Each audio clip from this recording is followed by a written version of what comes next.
Capítulo 1. El cuerpo de los condenados. En este primer capítulo, el texto de Foucault ilustra explícitamente las formas de castigo brutal, las prácticas de justicia de la época y ejemplifica el caso de Damiens. La antigua práctica de suplicios públicos, donde el cuerpo del condenado era sometido a torturas extremas y su ejecución se convertiría en un espectáculo para la sociedad. Aquí se refleja una moralidad de la época que se centraba en el espectáculo del sufrimiento y la venganza pública. La ejecución de Damiens era también un evento diseñado para servir de la advertencia a la sociedad. Así el suplicio incluso muestra cómo el poder se ejercía de manera directa sobre el cuerpo y cómo la ejecución pública servía como una forma de control social y disuasión. A lo largo del tiempo, se observó un cambio significativo en la forma de castigar, donde se buscaba reducir el sufrimiento del condenado, buscando en las herramientas de ejecución un cambio hacia métodos más humanitarios. Aparentemente, pero ¿realmente eran humanitarios? El texto destaca que aunque la reducción del suplicio fue una tendencia en la transformación del sistema penal, entre 1760 y 1840 la práctica del suplicio continuó influyendo en el sistema penal, y la guillotina, por ejemplo, se convirtió en un símbolo de una nueva ética de la muerte legal en Francia. Esta representa un método de ejecución rápida y precisa, que en teoría reduce el sufrimiento y elimina el aspecto público del castigo corporal. El castigo se centró más en la reforma del delincuente y en la discreción de la justicia. A lo largo de las décadas se observó un cambio hacia formas de castigo menos visibles, más administrativas y menos centradas en el sufrimiento corporal directo. Como se menciona en el texto, la reducción de estas 1000 muertes a la estricta ejecución capital define toda una nueva moral propia del acto de castigar.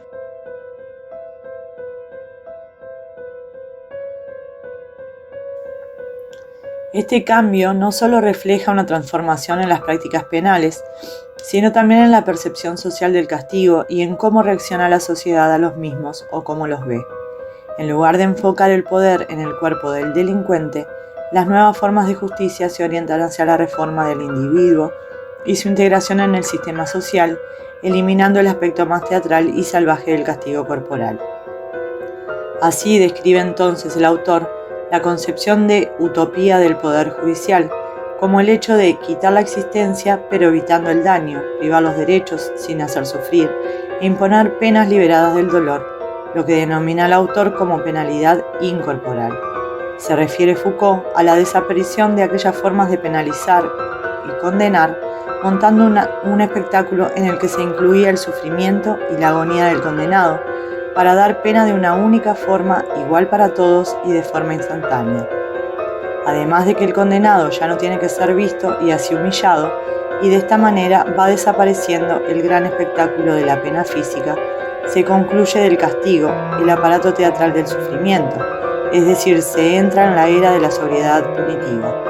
Y a pesar de que la pena ha dejado de centrarse en el suplicio como técnica de sufrimiento, los castigos nunca han funcionado sin cierto sufrimiento punitivo que concierne en realidad al cuerpo mismo, el racionamiento alimenticio, la privación sexual, los golpes, etc.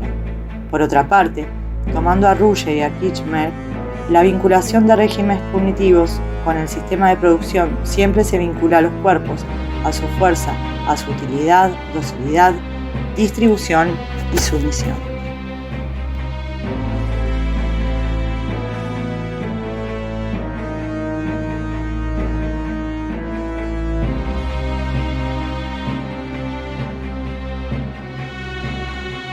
El cuerpo ha sido estudiado desde la demografía, patologías históricas, considerado como asiento de necesidades y de apetitos, como lugar de procesos fisiológicos, y en esta línea la implicancia de los procesos históricos, el binomio biología-historia de las sociedades, pero también el cuerpo inmerso en el campo político, donde se inserta en relaciones de poder y dominación como fuerza de producción.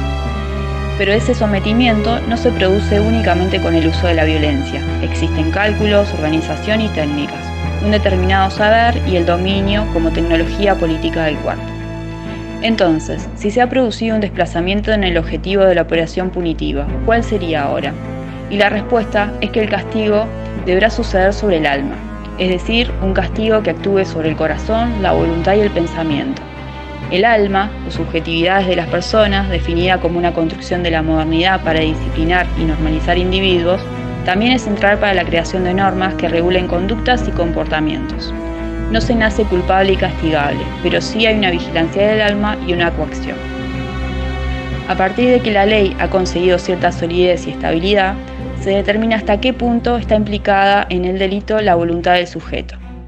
En relación a quienes juzgan, para establecer el castigo, Foucault no solo lo atribuye a los jueces, sino a otros expertos, psiquiatras, psicólogos, educadores, funcionarios de la administración.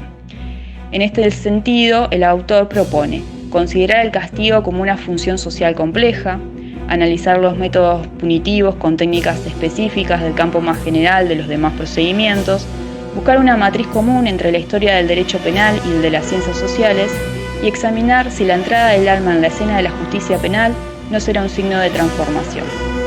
A modo de conclusión, con este capítulo, nos lleva a vincularlo con Frantz Fanon, pensador, psiquiatra y político caribeño, quien cuestiona el imperialismo francés y las distorsiones psíquicas que provoca en los colonos y colonizados por igual, debido a las relaciones sociales opresivas.